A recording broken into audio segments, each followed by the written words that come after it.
গাজীপুরের কালিয়াকৈরে উপজেলায় সম্প্রতি গাজীপুর জেলা সড়ক পরিবহন শ্রমিক ইউনিয়নের যুগ্ম সাধারণ সম্পাদক ও কালিয়াকৈর পৌরসভার মেয়র পদপ্রার্থী দেওয়ান মোহাম্মদ জসিমউদ্দিনের নামে মিথ্যা ভিত্তিহীন সংবাদ প্রকাশের অভিযোগ উঠেছে।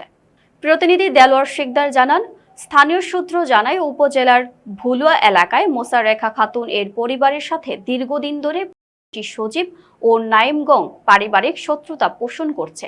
তারই জের ধরে গেল ২৭ মার্চ দুপুরে রেখা খাতুনের বাড়িতে অতর্কিত হামলা চালায় সজীবগং। মারধর ও বাড়ির বিভিন্ন জিনিসপত্র নষ্ট করে ভয়ভীতি প্রদর্শন করেন। এ বিষয়ে রেখা খাতুন বাদী হয়ে কালিয়াকৈর থানায় একটি অভিযোগ দায়ের করেন।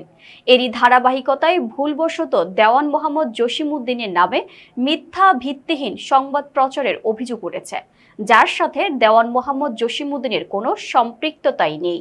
তার তীব্র নিন্দা প্রতিবাদ জানিয়ে স্থানীয় নেতৃবৃন্দ ও জনসাধারণ।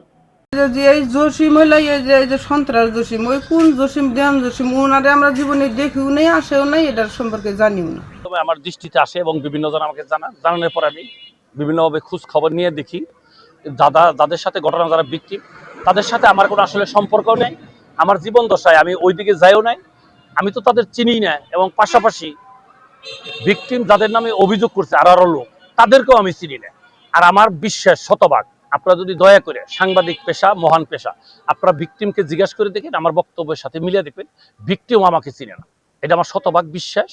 আর পাশাপাশি যে সাংবাদিক ভাই, এটা তো মহান পেশা, সেই সাংবাদিক ভাই এই রিপোর্টটা করছে, তার আর একটু যদি সচেতনতা হয়তো আমাকে জিজ্ঞাসা করতো, তাহলে এই বিভ্রান্তিটা হইতো না। আমি আপনার সত্য বস্তুনিষ্ঠ সংবাদ প্রকাশ করবেন, এটাই আমার আশাবাদ। আর যাদের চিনি না তাদের বিরুদ্ধে আসলে আমার কোনো বক্তব্য নেই।